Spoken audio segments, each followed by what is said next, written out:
রক্তাক্ত জুলাই, রাজনৈতিক অস্থিরতা, স্বৈরাচারী সরকারের পতন, সব কিছু বিবেচনায় আরও অনেক কিছুর মতোই সংকটে পড়ে দেশের ক্রীড়াঙ্গনও। তবে সবচেয়ে বড় দুশ্চিন্তা নারী বিশ্বকাপ নিয়ে, কারণ বাংলাদেশই যে অক্টোবরের ওই আসরের আয়োজক।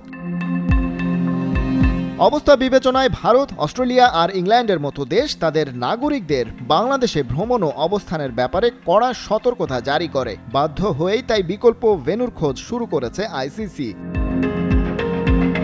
এই বিকল্প খুঁজতে গিয়ে প্রথমেই বিবেচনা করা হয় টাইম জোন, আর সে কারণেই ভারতের নামটা আসে সবার আগে। কিন্তু বৃহস্পতিবার টাইমস অফ ইন্ডিয়াকে দেয়া এক সাক্ষাৎকারে বিসিসিআই প্রধান জয় শাহ সাফ জানিয়ে দিয়েছেন, তারা এই বিশ্বকাপ আয়োজনে একদম রাজি নয়।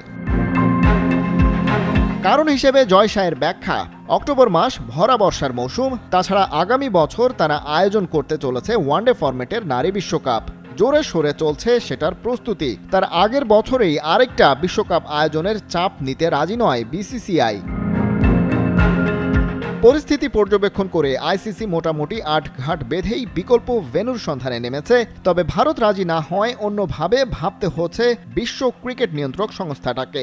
আপাতত হাতে আছে দুই অপশন, আরব আমিরাত আর শ্রীলঙ্কা।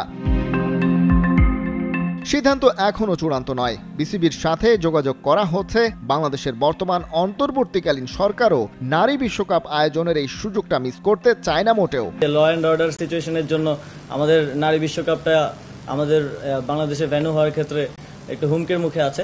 তবে আইসিসি যে পথে এগোচ্ছে তাতে বাংলাদেশের এই নারী বিশ্বকাপ আয়োজক হওয়ার সুযোগটা বলতে গেলে হাতছাড়া হওয়ার পথেই। আপাতত নেতৃত্ব শূন্যতায় ভোগা বিসিবি এই পরিস্থিতি সামাল দেয় কিভাবে, আইসিসির সিদ্ধান্ত নিজেদের পক্ষে আনতে পারে কিনা সেটাই দেখার অপেক্ষা। খালিদ জামিল, একাত্তর।